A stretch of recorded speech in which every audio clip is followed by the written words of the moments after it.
Hürmetli vatandaş, bugünkü leksiyelerimizle başlayımız. Leksiyelisi de gacıyoruz, Washington'dan sözleyimiz.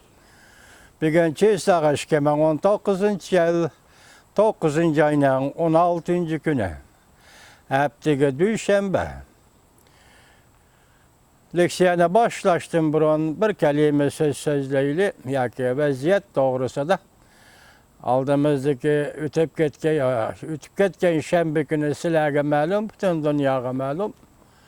Tuyuqsuzda Saudi Arabistan'dan Nipet ayrış zavodaga hücum kılındı. Bu adamsız aeroplan bile hücum kılındı. Hazır bütün dünyanın ciddi vaziyeti şunun münasebetlik. Şu yusunda ketivatıdı. Menandaki qo'shimcha degili bo'lmaydi, belki asosliq vaziyat Shangang vaziyati. Yani atganlikka Amerika Qo'shma Shtatlarining Davlat Majlisining ma'muriy doiralar va Davlat Majlisida guvohlik yig'ini o'tkazadi. Bu yig'indan keyingi qaror va qonun ma'qullashlarga, yani vatandoshlar bilan birlikda diqqat ag'diramiz. Bugungi leksiyalarimizning mavzui mundaq. Prezident Trump Saudi Arabistan nepitligiga hücum qilgan baş jinoyatchi kim ekanligini Amerika biladi dedi. Mavzuli xabar 9. ayının 16. günü Amerika ovozining Xitoy tili programmasi e'lon qilindi. Xabar bunday başlandı. Washington. Amerika Qo'shma Shtatlarining prezidenti Trump bunday ko'rsatdi. Amerika belgilab bo'ldi va tayyorlanib bo'ldi. Saudi Arabiston nefret aslahalariga qattiq hujum qilg'uchilarga taqobil turishga tayyorlanib bo'ldi. Prezident Trump yakshanba kuni Twitter'da fikr qoldirib bunday ko'rsatdi. Biz jinoyatchining kim ekanligini bilamiz. Ve bizden işini qilgan sebeplerimiz var. Prezident Trump yanımında ko'rsatdi. Men Saudi Arabistondan keladigan xabarni kutib o'taman. Men ularning, yani Saudi Arabistonga hujum qilguvchining kim ekanligini belgilashini kutib o'taman. Biz qanday sharoit ostida ikkinchi qadam bosishni o'ylashimiz. Yakshanba kuni atganda Amerikaning yana bir nafar yuqori darajalik amaldori mundaq dedi. Shu biz sizga odamni aeroplan bilan kechiringlar, shu biz sizga odamsiz aeroplan bilan Saudiya Arabiston neftligiga hujum qilish voqeasiga Iran mas'ul bo'lishi kerak dedi.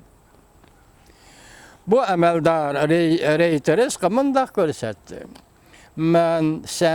Reuters mundaq ko'rsatdi. Sen o'zingni qochirsanmi?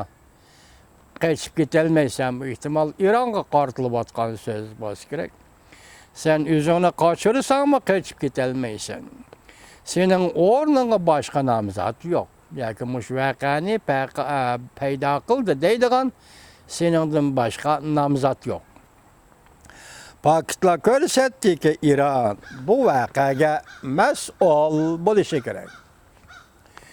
Bu amaldor mundaq ko'rsatdi. Garchi o'zini qurolliqlari biz mas'ul degan bo'lsinmi, bu qatamqi hujumning dal joyiga tekkanligi ko'rsatdiki, hujum hargizmi janub tarafdan yoki o'zini qurolliqlari tarafidan Yamandan kelgan emas.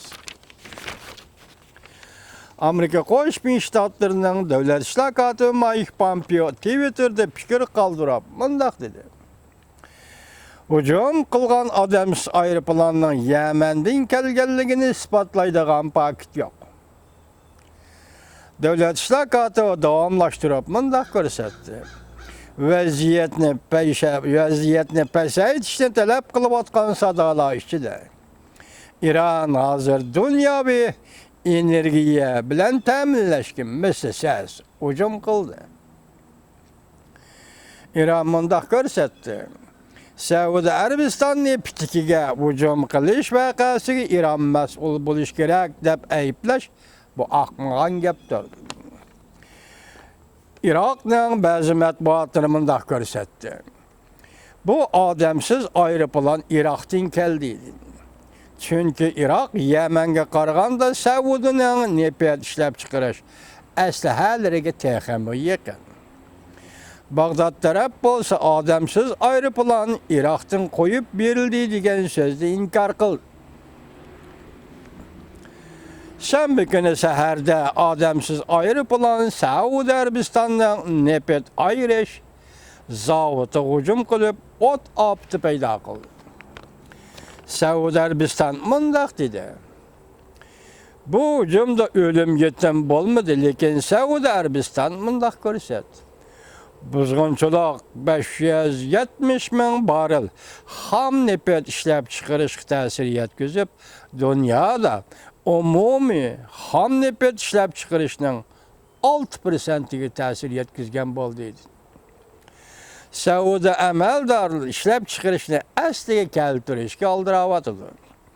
Saudiya Arabiston bu davlatning zapas saqlangan neftni ishlatib bozorni ta'minlaydiganligini, hozir hargiz ta'sir ko'rsatmaydiganligini eg'iz qildi.